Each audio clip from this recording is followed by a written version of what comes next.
Hey guys, in this video we're not going to really be solving anything, but I did get my new cube in the mail, something I've been looking forward to getting. It is Meffert's Ghost Cube. You'll notice, wow, I think the first thing that comes to mind is if you don't really know what it is, it's a damn mess and you might not even know how to turn it. You may say the same thing about this Axis cube over here, but I've been prepping myself to buy one of these ghost cubes for some time now by getting a Fisher cube, a windmill cube, and finally this Axis cube. And this ghost cube is probably really similar to this Axis cube in the sense that you got some really obscure shapes all over the entire puzzle, as you can see, except the Axis cube is multiple colors and the ghost cube's all one color. The reason why the ghost cube is one color is because each piece has a little unique shape to it. But before we start turning this ghost cube around, let's talk about how to turn this Axis cube and how it kind of relates to it. Because I would highly suggest not buying one of these ghost cubes until you know that you can solve one of these Axis cubes. Now, on an Axis cube, it's important to note that these pieces right here are your centerpieces. And you'll notice if you turn it, you want to keep these corner pieces lined up in an axis almost.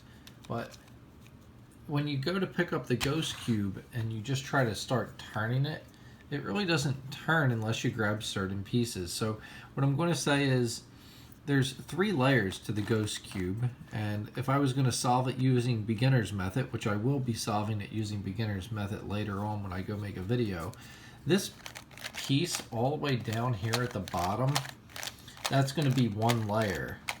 This piece right here that I'm flipping with my finger in the middle, that's going to be my 2nd layer, kind of like on a 3x3. And this one up here, that's going to be my next layer.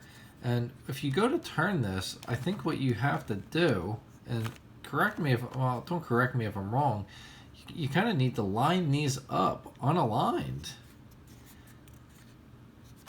Yeah, I'll be damned. Look at that. So you actually need to unalign these to get it to turn. Look at that. That is unique. I've never seen a puzzle like this before. Look at that. You can just imagine. So just a quick look at this. Which of these are the centerpieces? This would obviously be a center. This would be a center at the top and bottom right here. And these ones on the side would be your other center. What about on the back? What's that look like? So I guess if you were going to try to solve this puzzle and you wanted to make a white cross, I would highly suggest memorizing what this piece up here looks like, or potentially what this piece down here looks like. And how many faces are on that? 1, 2, 3. How many faces are on this? 1, 2, 3. So hopefully maybe those pieces are like really unique, and they are very unique to these ones. How many are on this? 1, 2. How many are on this? 1, 2. How many are on this one? 1, 2. How many are on this one? 1, 2. Okay, so this actually makes a little bit of sense. I guess if I go to solve this ghost cube, what I really want to do is I want to look for one of the pieces with 3 on it.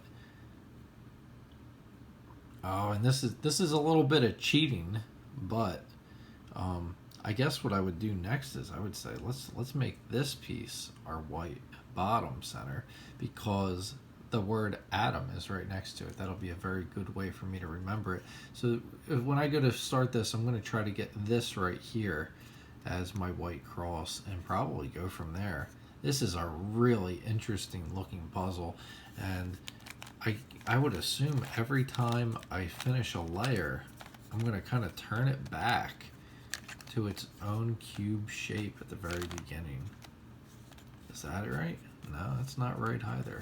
This is a really unique looking puzzle though. I'm looking forward to solving it sometime this week that I got it. But If you have not gotten a ghost cube before, I would assume there's also higher order variants of it, like 4x4, 5x5, etc. And once I do get a good handle on this ghost cube, I'll be making a tutorial video. Guys, I hope you enjoyed a little introduction to how this ghost cube actually turns. Maybe helpful identifying which is the center pieces, the edges.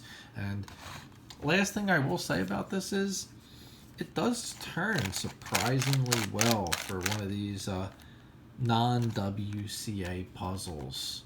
A lot of the non-WCA puzzles, they really don't spend the time and effort on making them turn smoothly. And I can tell you, this one does turn pretty decent. I'm not saying it turns like a Moyu GTS or anything like that, or GAN 356X, but let me tell you, I was expecting it to turn a little bit like sandpaper. It definitely turns better than these YJ puzzles. So have a great night, guys. I hope you enjoyed it once again. And if you're interested in buying the Ghost Cube, I always buy my puzzles from the Cubicle. Take a look at what they have over there. Have a great night.